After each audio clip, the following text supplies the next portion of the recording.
اللہ تعالیٰ نے فرمایا سورہ رعد میں ان اللہ لا یغیر ما بقوم حتی یغیروا ما بانفسہم، کسی قوم کی حالت اللہ نہیں بدلتا جب تک کہ وہ اپنے اندر اپنے نفس کی حالت کو نہیں بدلیں گے۔ پہلے اندر اپنے آپ کو بدلو، پہلے حلال پر اکتفا کرو، حرام سے اجتناب کرو، گھروں میں شرعی پردہ نافذ کرو، شرعی پردہ، یہ رواجی پردہ نہیں، شرعی پردہ۔ پوچھئے علماء سے کس کس سے پردہ ہے، کس کس کے سامنے عورت آ سکتی ہے بغیر حجاب کے، کون ہے محرم، پوچھئے، اور چیزیں بھی پوچھتے یہ بھی پوچھئے نا ان سے، پھر اس پر عمل کیجئے۔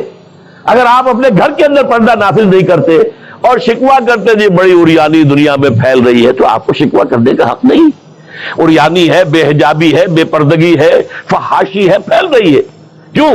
ہم نے خود اپنے گھروں سے پردہ نکال دیا۔ جس کے بعد دو پیسے آ گئے، سب سے پہلا کام یہ کیا کہ برقع اتار دیا۔ معلوم ہوا کہ یہ تو غربت کی علامت تھی، یہ تو گویا کہ دقیانوسیت کی علامت تھی۔ تو ہمیں یہ سوچنا چاہیے، ہماری معاشرت، اب کسی نے قانون تو ہمارے اوپر نافذ نہیں کیا ہے کہ عورتیں پردہ نہ کریں، اللہ کا شکر ہے آج تک پاکستان میں تو ایسا نہیں ہوا ہے۔ مسلمان ملک ایک ترکی بھی ہے، وہاں عورت اپنا سر بھی نہیں ڈھانپ سکتی۔ آپ کو اپنے اخبار میں آپ نے پڑھا ہوگا، ایک ممبر آف پارلیمنٹ ان کی آ گئی تھی کہ جس نے صرف سر ڈھانپا ہوا تھا، سکارف رکھا ہوا تھا سر پر، اس جرم کی پاداش میں اس کی وہ اسمبلی کی ممبرشپ بھی گئی اور ترکی کی سٹیزن شپ بھی گئی۔ ہمارے ہاں تو نہیں، جس گھر سے بھی پردہ نکلا ہے اپنی مرضی سے نکلا ہے، جس نے بھی چھوڑا ہے اپنے ارادے سے چھوڑا ہے، کسی نے آپ پر لازم نہیں کیا۔ تو پہلا کام دیکھیے اصلاح معاشرہ کا، پہلے اپنے آپ کو بدلو، اپنے آپ کو ٹھیک کرو، اپنے کردار کو، اور دونوں اعتبارات سے اپنی معاش اور معاشرت، معاش آپ کی جو بھی کمائی ہے جس پر آپ کا گزارا ہے اس میں کوئی حرام کی آمیزش نہ ہو، معاشرت جو رہن سہن ہے، باقی ظاہر بات ہے چور کا ہاتھ تو آپ نہیں کاٹ سکتے، وہ تو جب تک قانون نہ بنے اور وہ نظام نہ بدلے، زانی کو آپ سنسار نہیں کر سکتے جب تک کہ شریعت کا قانون جو ہے اس کی بالادستی نہ ہو جائے، وہ آپ نہیں کر سکتے، سود آپ ختم نہیں کر سکتے جب تک کہ وہ نظام حکومت ختم نہ کرے، ورنہ تو ہر ایک جو ہے پورے ہمارے نظام کا جو ہے تانا بانا سود پر ہے۔ لیکن خود تو اپنے آپ کو بچا سکتے ہو، ڈائریکٹ انوالومنٹ تو نہ ہو سود میں، خود تو سود پر قرض نہ لو، خود تو اپنی بچت وہاں رکھ کر اس پر سود نہ کھاؤ، اور فکس ڈپازٹ رکھ کر جو ہے سود نہ کھاؤ۔ کم سے کم ان دونوں اعتبارات سے جب تک کہ ہم اپنے آپ کو، تقویٰ تو بہت اونچی چیز ہے، اور تقویٰ بھی وہ جتنا کہ اللہ کے تقویٰ کا حق ہے، تو بہت اونچی بات ہے، کم سے کم جو صریح حرام ہے اس سے تو بچیں۔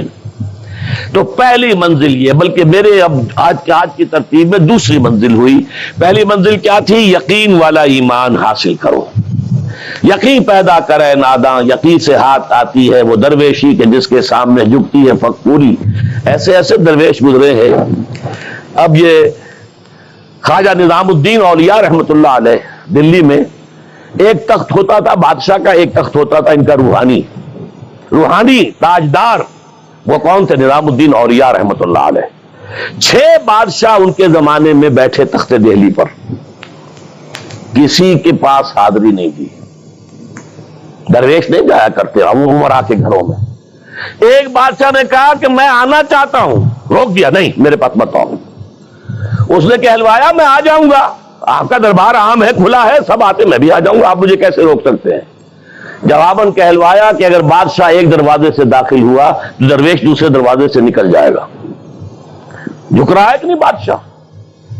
جب آیا تھا بابر یہاں پر حکومت وہ جنگ کرنے کے لیے، پانی پت کی پہلی جنگ ہونے والی تھی سن 1526 میں، پتہ نہیں یہ تاریخ بھی اب لوگوں کو معلوم ہے کہ نہیں، تو وہاں کون تھا؟ ابراہیم لودھی بادشاہ تھا دہلی کا۔ وہ آیا ہے شیخ عبد القدوس گنگوہی رحمت اللہ علیہ کے پاس کہ حضور حضرت میرے لیے دعا کیجئے، بڑا وقت سخت آ گیا ہے، بابر فوج لے کر آ گیا ہے۔ ان کا دعا نہیں کی، فرمایا ہٹ جاؤ یہاں سے، ہماری دھوپ چھوڑ دو، دعا نہیں کی۔ وہ آیا ہے ہاتھ جوڑ رہا ہے، دعا کی، دعا نہیں کی، اس لیے کہ ظالم حکمران تھا اور بابر نے شکست دی۔ تو یہ فقیروں کے پاس چل کے بادشاہ کیوں جا رہے ہیں؟ اس لیے کہ وہ یقین ہے دل کے اندر، یقین پیدا کرے ناداں، یقین سے ہاتھ آتی ہے وہ درویشی کے جس کے سامنے جھکتی ہے فغفوری۔ بادشاہ جھکتے ہیں جن کے سامنے، وہ کس سے حاصل ہوتی ہے؟ وہ در حقیقت یقین قلبی والی دولت۔ دوسرا کام اپنے عمل کے اندر، اپنے کردار میں تقوی اختیار کرو جس کا کم سے کم درجہ یہ ہے کہ حرام سے تو اپنے آپ کو بچا لو اور فرائض کی پابندی کرو. نماز فرض ہے، روزہ فرض ہے، اگر آپ کے پاس مال اتنا ہے کہ زکوٰۃ آپ پر عائد ہوتی ہے زکوٰۃ دینا فرض ہے، اگر استطاعت ہے تو حج کرنا فرض ہے، جو بھی ہے فرائض وہ ادا کرو، فرائض و واجبات ادا کرو، حرام سے اپنے آپ کو روک لو. یہ دو کام نہیں کرتے تو اگلی آیت کی طرف بڑھنے کا فائدہ ہی نہیں، پھر یہیں پر بات ختم ہو جائے گی، فل سٹاپ ہو جائے گا.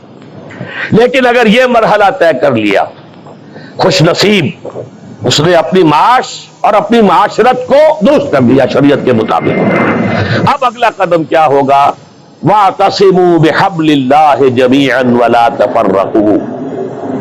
اب چونکہ تمہیں فرد سے آگے بڑھ کر ایک امت بننا ہے، دنیا میں انقلاب برپا کرنے کے لیے، اللہ کے دین کا بول بالا کرنے کے لیے، اللہ کے دین کو غالب کرنے کے لیے تمہیں تو فوج بننا ہے، خدائی فوجدار بننا ہے. لہذا تمہیں جڑنا ہوگا نا. تمہیں جوڑنے والی شے کون سی ہوگی؟ میں نے کہا تھا نا، فصیل کی مضبوطی کا دار و مدار دو چیزوں پر ہے. اینٹیں پکی ہو، افراد جو ہیں ان میں تقوی آ گیا، فرما برداری آ گئی، اینٹ پکی ہو گئی دینی اعتبار سے. اب ان کو جوڑنے والی شے کیا ہے؟ فرمایا اور سب مل جل کر اللہ کی رسی کو مضبوطی سے تھام لو اور تفرقوں میں مبتلا نہ ہو. وَاعْتَصِمُوا بِحَبْلِ اللَّهِ، حبل اللہ اللہ کی رسی، مل جل کر جمیعاً. وَاعْتَصِمُوا بِحَبْلِ اللَّهِ جَمِيعًا وَلَا تَفَرَّقُوا، تفرقے میں مبتلا نہ ہو. تفرقہ ہوگا تمہاری قوت ختم ہو جائے گی. Divided you fall, United you stand. اگر تم مضبوط ہو اور مجتمع ہو، بنیاد مرصوص ہو، تو تمہیں کوئی شکست نہیں دے سکتا. اگر تمہارے دل پھٹے ہوئے ہو، تمہارے اندر رکھنے ہو، تو تمہارے اندر سے غدار نکل آئیں گے. جیسے کہ آپ کو معلوم ہے کہ انگریز جو آیا ہے ہندوستان میں، بنگال میں غداری ہوئی، میر جعفر نے غداری کی، اس لیے بنگال میں پلاسی کی جنگ میں فتح ہوئی لارڈ کلائیو کو.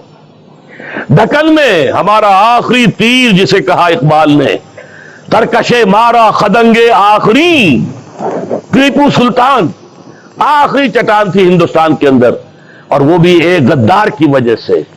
جعفر از بنگال و صادق از دکن، ننگے آدم ننگے دی ننگے وطن. تھے کون؟ مسلمان تھے. لیکن یہ کہ اگر آپس میں تفرقہ ہے، آپ کے تفرقے کو دشمن استعمال کرے گا، آپ کو آپس میں ٹکرائے گا، ایک کے مقابلے میں دوسرے کی مدد کرے گا، کبھی دوسرے کے مقابلے میں آپ کی مدد کرے گا، تاکہ آپس میں ٹکرا کر ختم ہو جاؤ. لہذا اتحاد، اب کیونکہ یہاں پہ اتحاد لکھا ہوا ہے تو اسی حوالے سے سمجھیے کہ وَاعْتَصِمُوا بِحَبْلِ اللَّهِ، جو اتفاق کیسے آئے گا؟ اللہ کی رسی کو مضبوطی سے تھامو.